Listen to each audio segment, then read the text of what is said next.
प्रमद बर' सारनि अबस्थाया दा अमा बेगें गोदोनायाव थाबथानाय बायदि जाबाय आरोखि। अननाय आरो मोजां मोननायखौ आं नोंथांमोननिसिम सानजौफुनि गोजोननाय जासिहरबाय।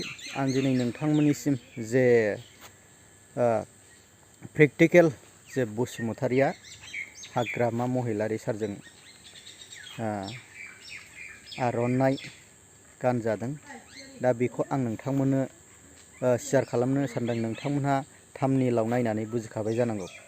दा हाग्रामा महिलारि जे दैदेननाय BPF राजखान्थि हान्जाया गासैजों जेथिंबो फारफ्रामथिंबो BTC आव जौगानायनि एबा लाइमोनफोरनो जे माखासे बेखार जेंनाफोरनो जे मोनबा जे खोथा होदोंमोन, बे मोनबा खोथाखौ मावफुंगासिनो दङ। अब्ला प्रमद बर'नि सायाव प्रेक्टिकेल बसुमतारिया मा खोथा बुंदों एबा गाव सिगाङाव थाबोनानै UPPLआ मा रोखोममोन खोनासंनानै लाग्रो। बेनि उनाव नोंथांमोनहा कमेन्टनि गेजेरजों फोरमायहरबानो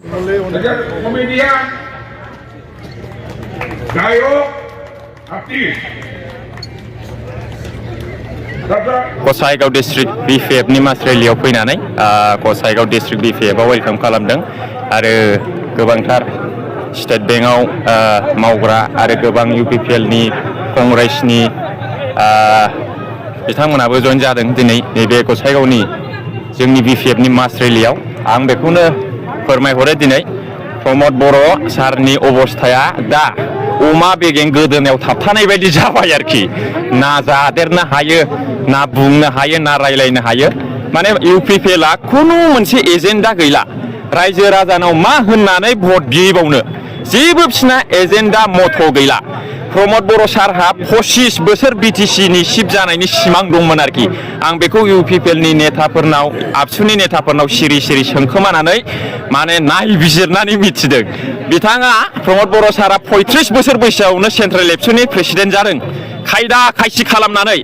ओमफ्राय 10 बोसोर खुनुरुखुम एखेबारे दिन्थिफ्लानानै नंखाय खोथा बुंनानै बियो 45 बोसोराव बियो माने BTC नि चिफ जादों आरोखि। BTR एकर्ड खालामफ्लानानै बुरखायनानै आबसुखौ थगायनानै आबसुनि नेताफोरखौ बुरखायनानै बियो बड'फानि सिमां जे सेपारेट स्टेट बेखौ बियो दंस' खालामबाय, फाइनाल एन्ड कमप्रिहेन्सिभ खालामबाय। दा आबसुआ ना बड'लेण्ड बिफिनजायो ना आन्दालन खालामफिनजायो, माने आबसुखौ बियो दग' मग'आव दोनबाय आरोखि। दा बिथांनि सिमाङा जोब्बाय, माने बियो एखेबारे गसंनो हाला, थैनाय बायदि जाबाय आरोखि। नोंथांनावहाय माखासे इउटुबारफोरा दाखालिनि स्टेटमेन्टआवहाय गोबां माखासे खोथाखौ बुंनायखौ नुनो मोनदों।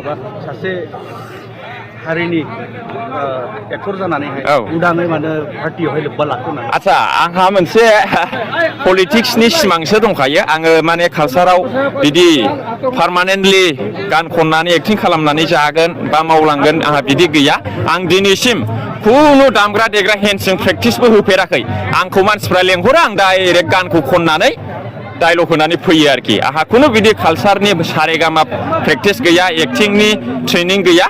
आंना डाइरेक्ट गोदोनिफ्रायनो माने गोदोथ' होनजाला 2015, 14, 13निफ्रायनो आंहा डाइरेक्ट पलिटिक्सआव जइन जानानै माने पार्टिखौ सापर्ट खालामनाय, माने केम्पेइनाव ओंखारनाय, माने पार्टिनि थाखाय जा हायो खामानि मावनाय, गान खननायजों, डायलग होनायजों, पार्टिनि थाखाय माने बाथ्रा बुंनायजों आंहा बे आंनि सिमांखा। दा आंखौहाय मानसिफ्रा गुबुन सानो, गाज्रि बुङो, फाव फान्दायो, ना आंनि माबा माबि गाज्रि बानायफ्लानानै गाज्रि पिक्सार खालामनानै ससियेल मिडियायाव फाथायो, बे गावसिनि खोथा।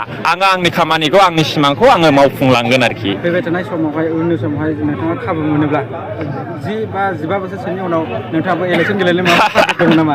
नङा, बेथ' उनाव जागोन। आंहा एथ' बिदि गिदिरबो सिमां गैया। माने उनावहाय मा जायो बेखौ इसोरा मिथिसिगौ आरोखि।